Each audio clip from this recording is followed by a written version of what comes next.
ขียวคักเขียวแน่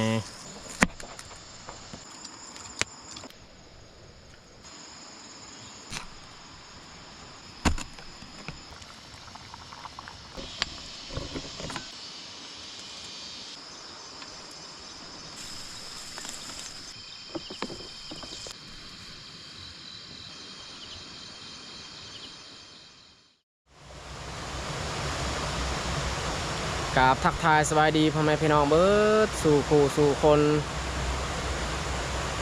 กราบสบายดีเมื่อสุขูสุคนสำหรับวันนี้ขอยกับผ้าเตื้อยเข่าให้แล้วตอนนี้ก็ยืนอยู่กลางทาง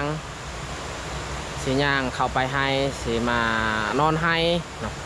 ด้นแล้วบ่ได้เข้าไปเบิ้งให้ที่เอาทางไว้บอนเฮลบอนซันฮันวันนี้มากับค่อนข้างซาแน่ตอนนี้ก็เวลา3 โมง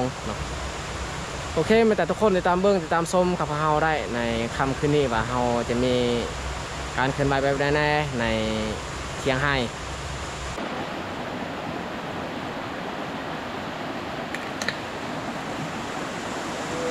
ใหม่ยาว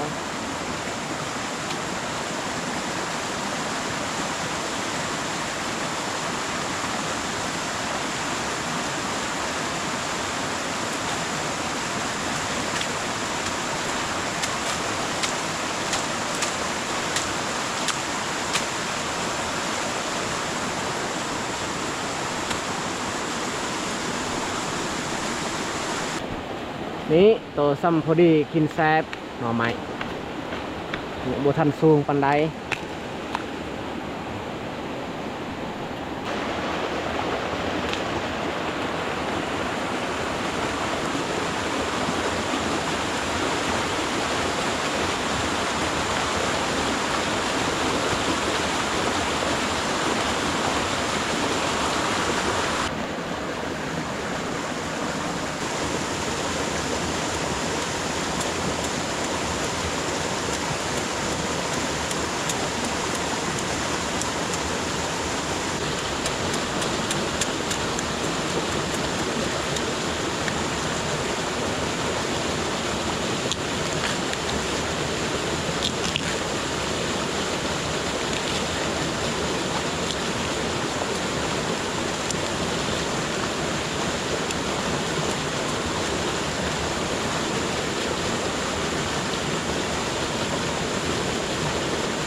ตอนนี้ก็ย่างมาฮอดเที่ยงแล้ว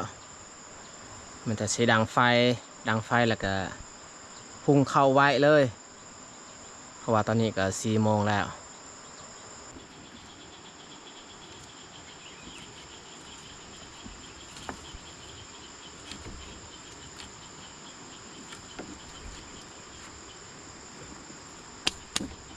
โอ้ยคืนก็ได้มันเปียกมันซึม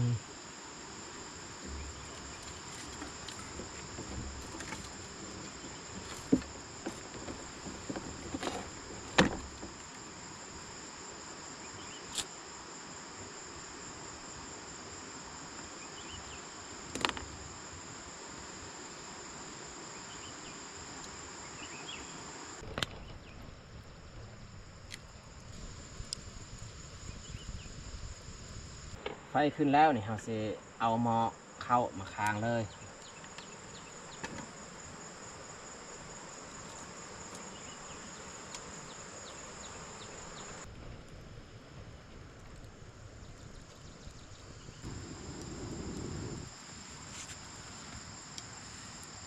เตือไปเก็บเบิ้งย้อนมาอึ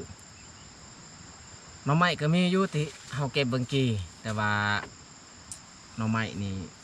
กินบ่ค่อยได้ปานใดมันเก็บกระเพาะเก็บอย่างบ่อึซะ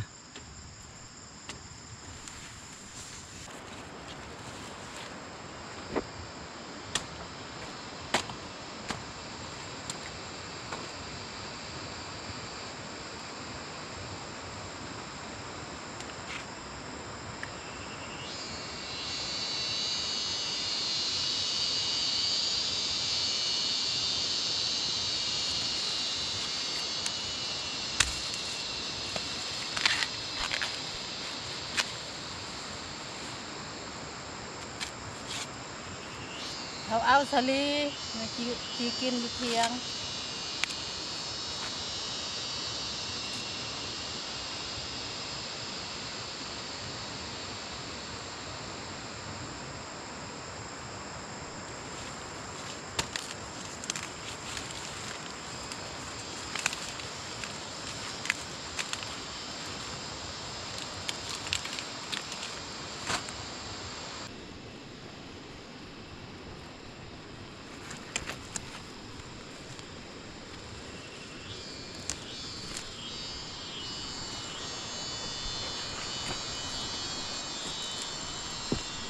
ย้อนบอกบวบกับบ่งาม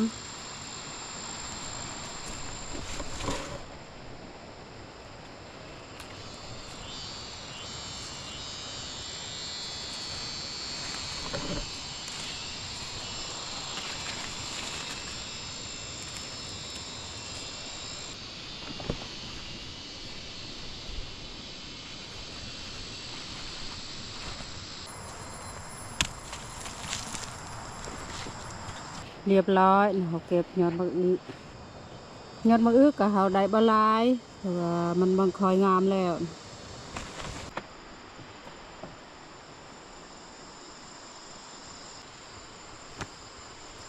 คอยหุ้งเขาก็สุกพอดีเตือนก็มาแต่เก็บยอดมะอึแล้วก็เก็บถึงซาลี3 พักเพิ่นเก็บเอาพอได้จีกินจะน้อยสิพามาเบิ่งข้าวไฮเนาะเมื่ออากาศมันสิมืดตอนนี้ก็ยังมีแดดส่องมาอยู่ตอน5 โมงแดดส่องมาเขาให้ฝนเศร้าตกซะตกหลายมือหลายวันแล้ว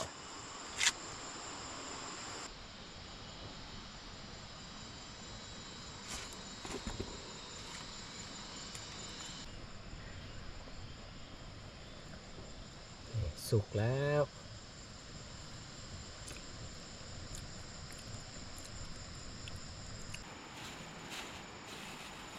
หน่อไม้นี่เราเอามาต้มให้อาเต้ยเพิ่นกินค่อยนี่กินบ่ได้แล้วหน่อไม้เจ็บกระเพาะ2 หน่อพ่ออยู่บ่ อ๋อ เดือนนั้นเก็บไว้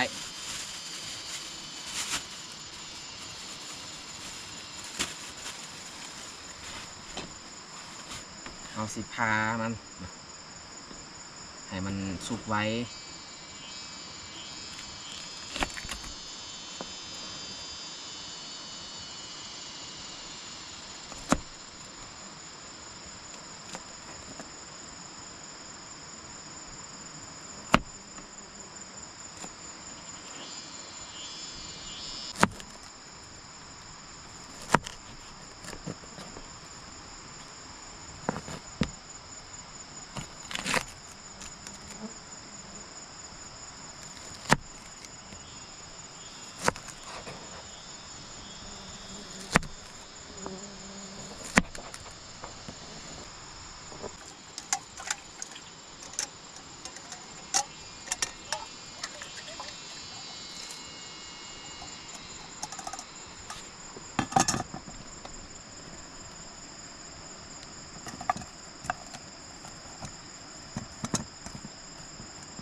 ยอะ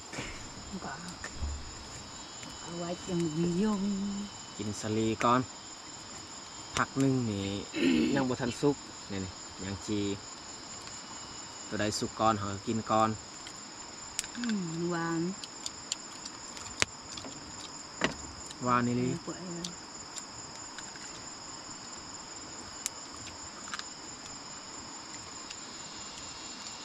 ทำอิดได้เขาได้เก็บมากินสลีอยู่ไฮ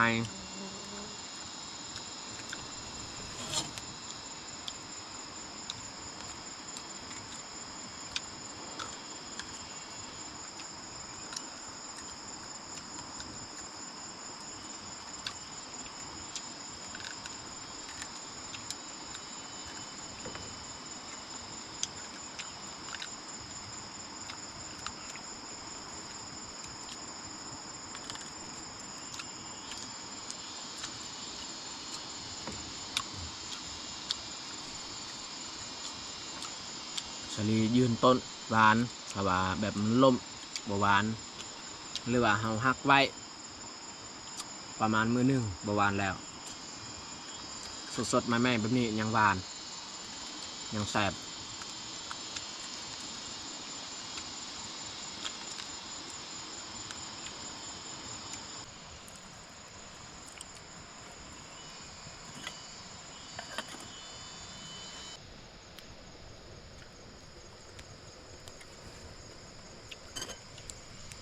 ยังหมดทันฟดสัมเริ่มแล้วเริ่มฟดแล้ว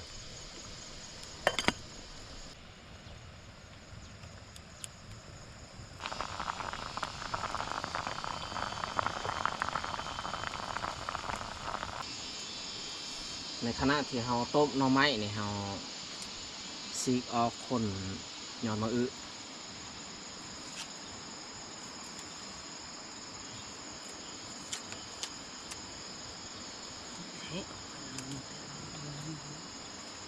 ติดได้เนาะตัวเลย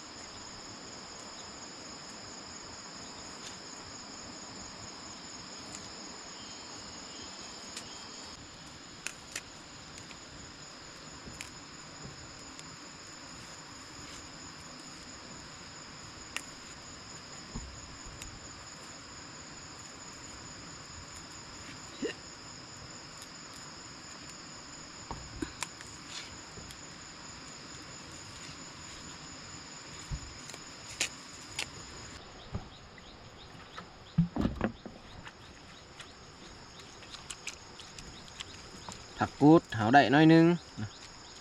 คันว่าเราได้หลายผักกูดเนี่ยเราสิบ่เก็บยอดมะอึแต่ว่าเราได้บ่หลายก็เลยเก็บต้มปนกัน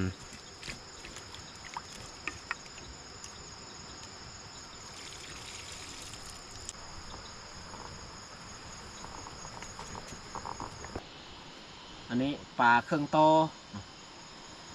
เพราะว่าเราตัดให้พ่อแม่อีกอยู่บ้านครึ่งหนึ่งเฮาครึ่งหนึ่งมาเห็ดกินอยู่นี่ปลาตัวหนึ่งแบ่งกันกิน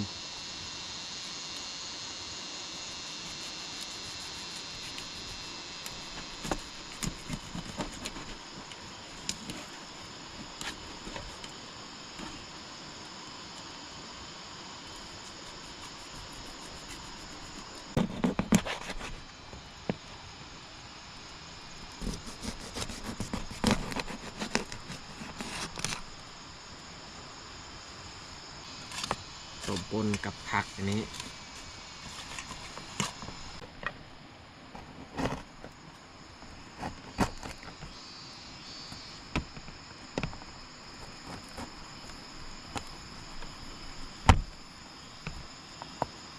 ของกินนี่เราตัดไว้ซอยไว้อยู่นี่แหละถ้าแต่หน่อไม้ฮั่นหน่อไม้นี่เราต้มค่อนข้างโดนเนาะเมื่อหน่อไม้สุกจึงเห็ดของกิน จะน้ำใหม่บนเดิม สีพามาเบิ่งบรรยากาศทางนอกก่อนพอดีกลับมาจะน้อยนี่ปงออกเลยเหมาะอันหน่อไม้บรรยากาศตอน5 โมงปลายสิเข้า6 โมงแล้ว เขาให้นี่เคียวดีตอนนี้นี่เรื่องต้นเนี่ยบ่อยากเว้างามเนาะแต่ว่าเมื่อเขาเก็บเขาเกี่ยวหันเขาบ่ได้รับผลบ่อนี้แห้งคักเคียวดีแต่ว่ามากงายังทีอยู่เขาโลกแล้วแหละมากงาในเดือนก่อนๆแต่ว่าใบมันใหญ่สูงเขาเบิ่งคืนมันทีอีกเขียวทุ่มเลยทุกคนเลย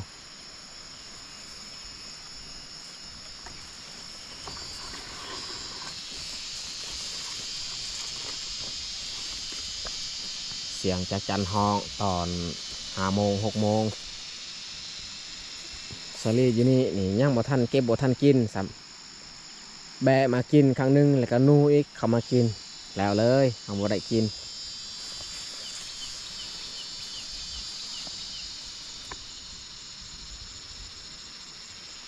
บรรยากาศดีอยู่ตอนแรงวันนี้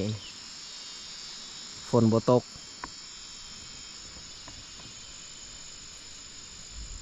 แต่ว่าหญ้านี่หกทุกคนเลยเขายังบ่ทันเสียหญ้าถ่ายเดือน7นี่แหละสิเริ่มเสียเนาะเสียหอบที่2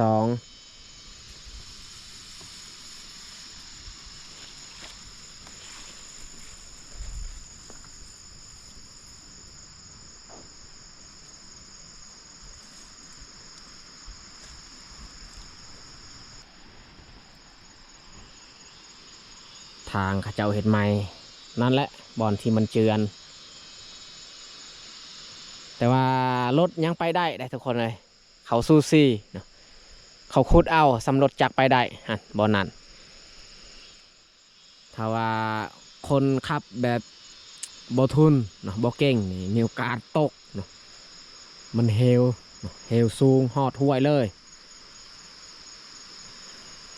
เขาเบิ่งใกล้ๆนี่แบบว่าลักษณะโบกวงบอนที่มันเจือนหันแต่ว่าเขายางไปไกลๆหันกวงขนาดใดค่อยก็ได้ถ่ายคลิปแล้วส่วงที่มันเจือนใหม่ๆเนาะอยู่หันแหละส่วนขอยไปยามแฮวถ้าว่าภายยังบ่ทันเบิ่งก็ย้อนกลับไปเบิ่งในคลิปก่อนๆน่าจะเห็นแล้ว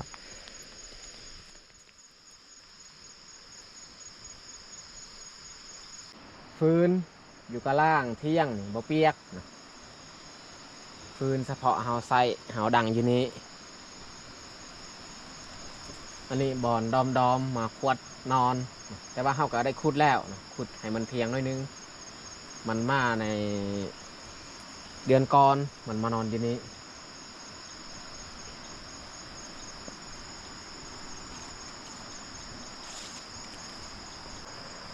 เขียวคักเขียวแน่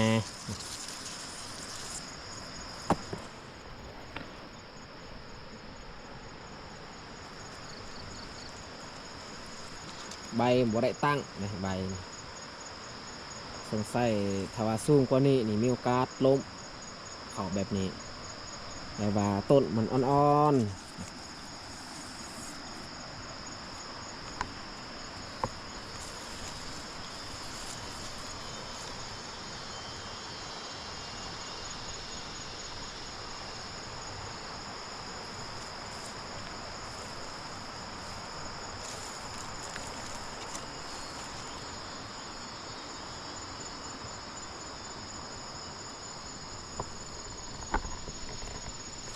บรรยากาศดีๆยามแรงมื้อนี้แหละฝนบ่ตกเนาะตอนแรงมือวานนี้ก็ตกหมดมื้อนี้ตอนเช้าตกแต่ว่าตอนแรงนี่อากาศดีฝนบ่ตก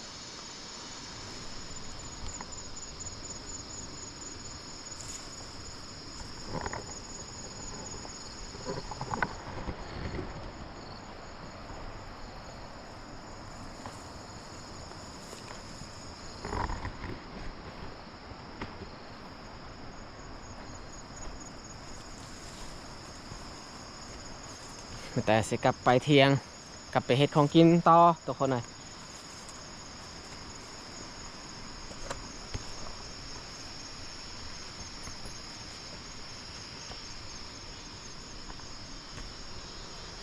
สุกแล้วติหน่อไม้ฮะยัง บอกว่ายังบ่สุก ยังคม เปิดเบิ่งเบิ่งหรือว่าหน่อไม้คมบ่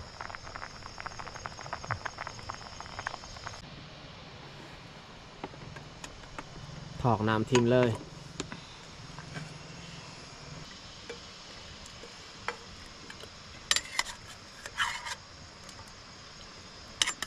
หน่อไม้ไหล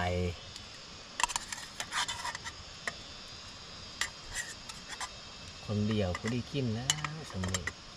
จำกับแจว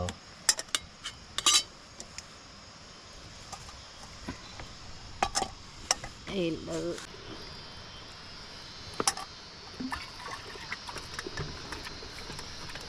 ล้างหม้อแล้วก็ใส่น้ำค้างไว้ต่ออีก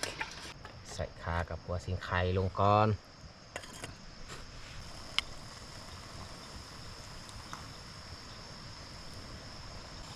เอาสีนปลาลงเลย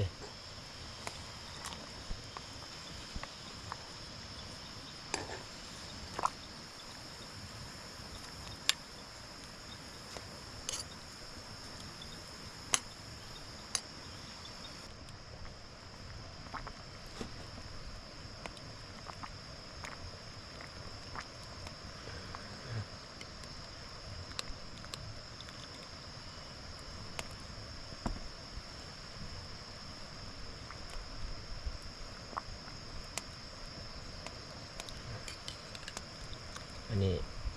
จงไว้ใส่แจวใส่ข้าวคั่วสำหรับเอาเตยเพิ่นสิจำอันหน่อไม้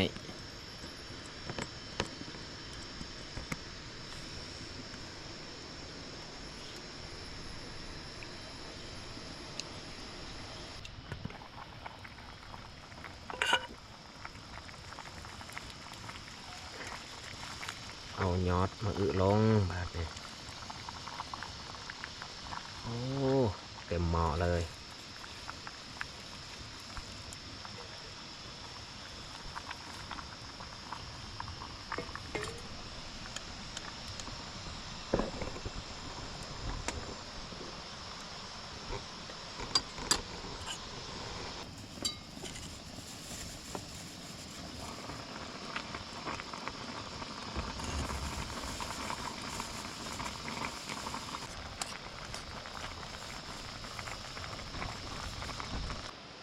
สุดท้ายใส่หอมบัวลง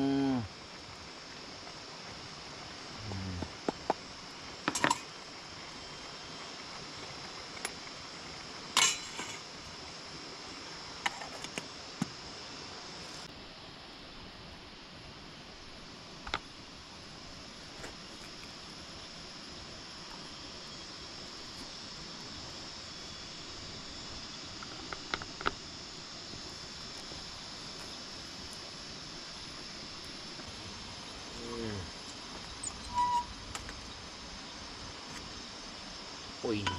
หอมผักหอมแหน่แล้วคนเอ้ยตักใส่ถ้วยนี้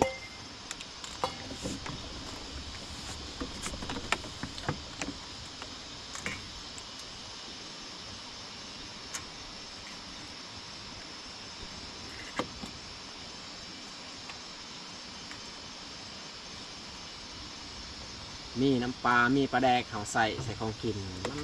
นัวคักนัวแหน่แต่ก่อนเนี่ยคอยบ่มักกินเลยน้ำปลากับปลาแดก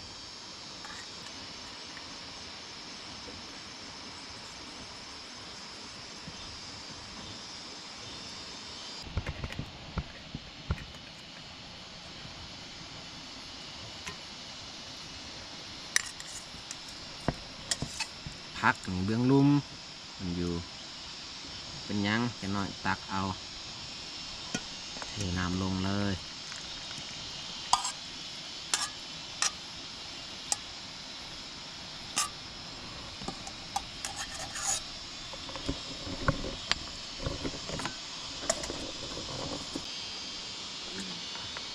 สำหรับอาหารตอนแรงของพวกเราก็เรียบร้อยต้มปลาแล้วก็หน่อไม้จำแจวกินข้าวสวง6 โมงปลายอันนี้แหละเคินว่าข้าวแรงแต่ว่าเขากินตอนมืดๆค่ำๆเนี่ยบ่แม่นข้าวแรงแล้ว กินข้าวตอนค่ำตอนเดึกเอามากินข้าวแรงน้ำกัน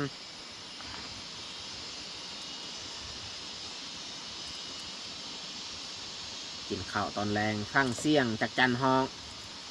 หรือว่าเสียงแมงต่างๆแต่ว่าตอน6 โมงนี้เนี่ยส่วนหลายเฮายินแต่เสียงจากจันหลายกว่าเสียงอื่นๆ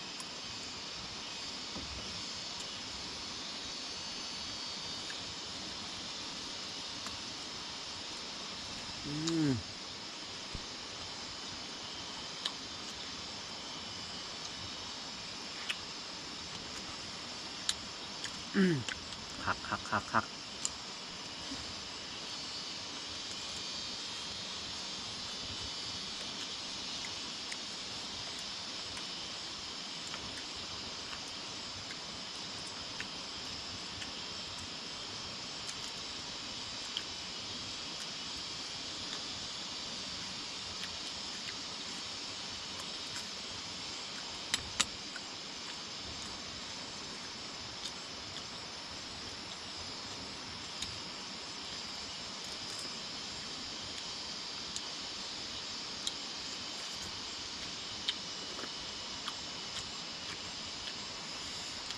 นัวคักนัวแน่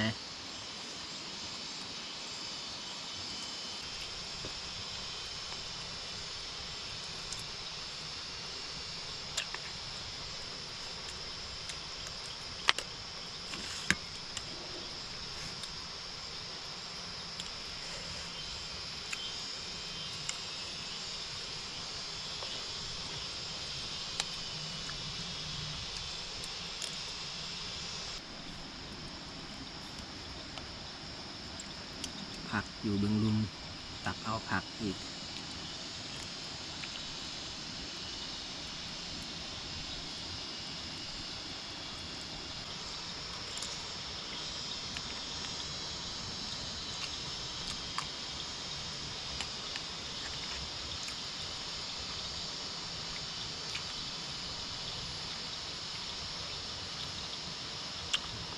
ผมอยากเห็นสัตว์ปันใดแล้ว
กินให้เบิดนะกินบ่หมดนี่บ่ให้นอนเที่ยงไปนอนอยู่ป่าให้ยังตอนเสียดายน้ำกินบ่ได้ก็ถอกทิ้งก็ได้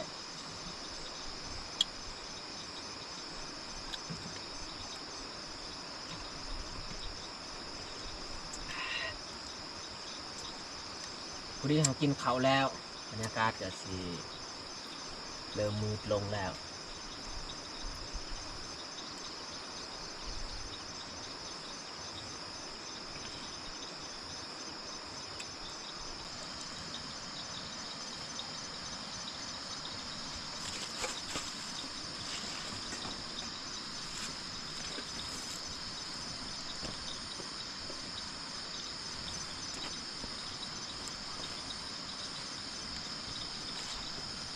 ยินแต่เสียงที่มันห้องติ๊กติ๊กติ๊กติ๊กติ๊กติ๊กมันห้องกับบ่ได้ห้องอยู่กลางไห้แต่อยู่แคมป์ไห้แล้วมันห้องหั่น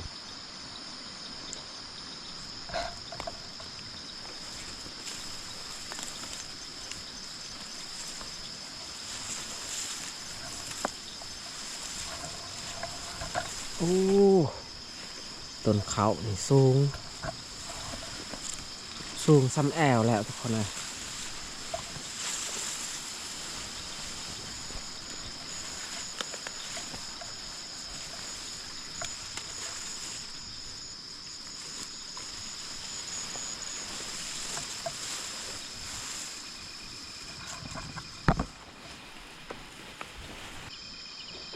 เลาะมาเยืองเบิงอยู่กลางไฮกับบ่เห็นมีหยัง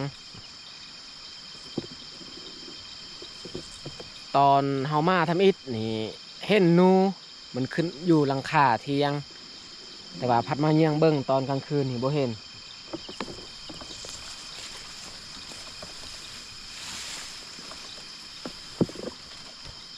อีกอย่างกับ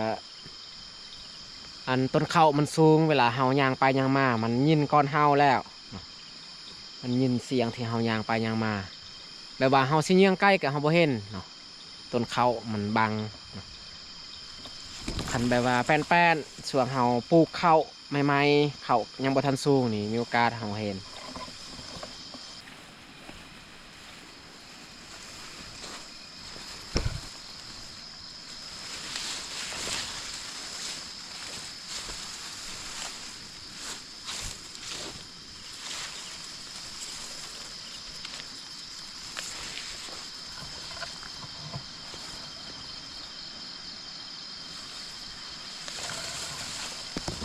สลีมันกินเบิดเฮาก็บ่อยากไปเยืองเบิ่งดอก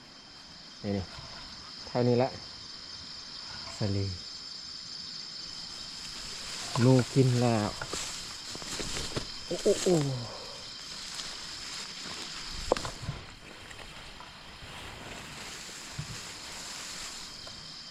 เหลือแต่ต้นที่บ่มีมากอันนี้นี่ต้นที่มีมากนี่มันกินเบิดแล้ว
อาเต้ยนี่ก็นั่งอยู่เที่ยงนี่แหละเพิ่นบ่ได้ออกไปแต่คอยออกไปอยู่กลางไฮมาเยืองเบิง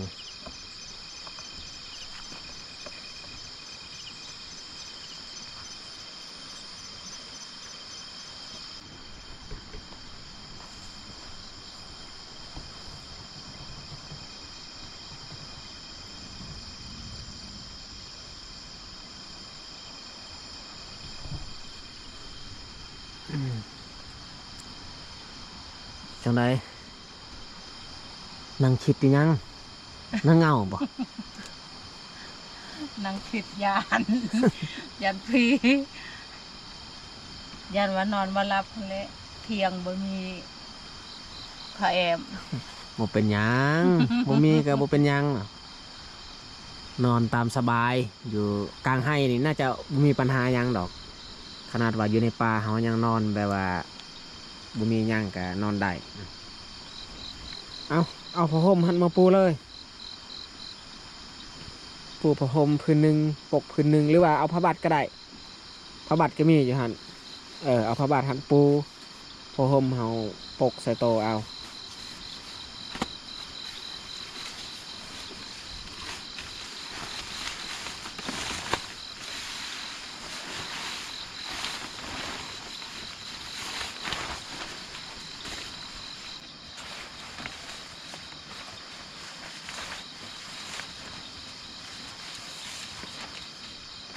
ผาบัดนี่กวางกลัวเทียงเฮาอีก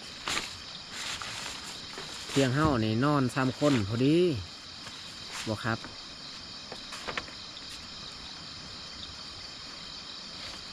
คันว่านอน4 คนอาจจะขับหน่อยหนึงเลยมีโอกาสตกจากเทียงย้อน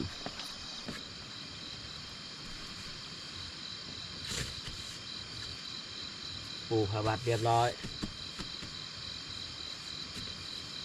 พอดีนอนมวนอากาศเย็นฝนบ่ตกคันมาฝนตกนี่เราต้องเอาอันนั้นพายางอีกมาบังไว้ครั้งนี้หรือว่าผาบัดอันนี้เอาใส่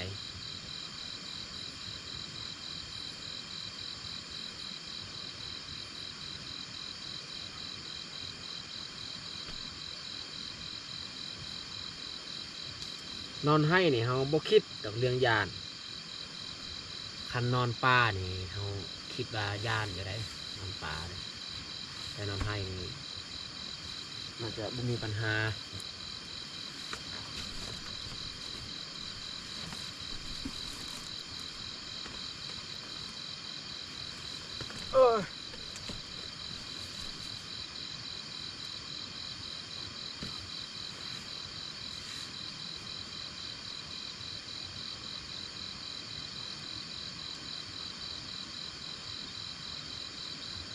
นี่ทุกคนนอนฟังเสียงแมงต่างๆที่มันเฮาขึ้นมา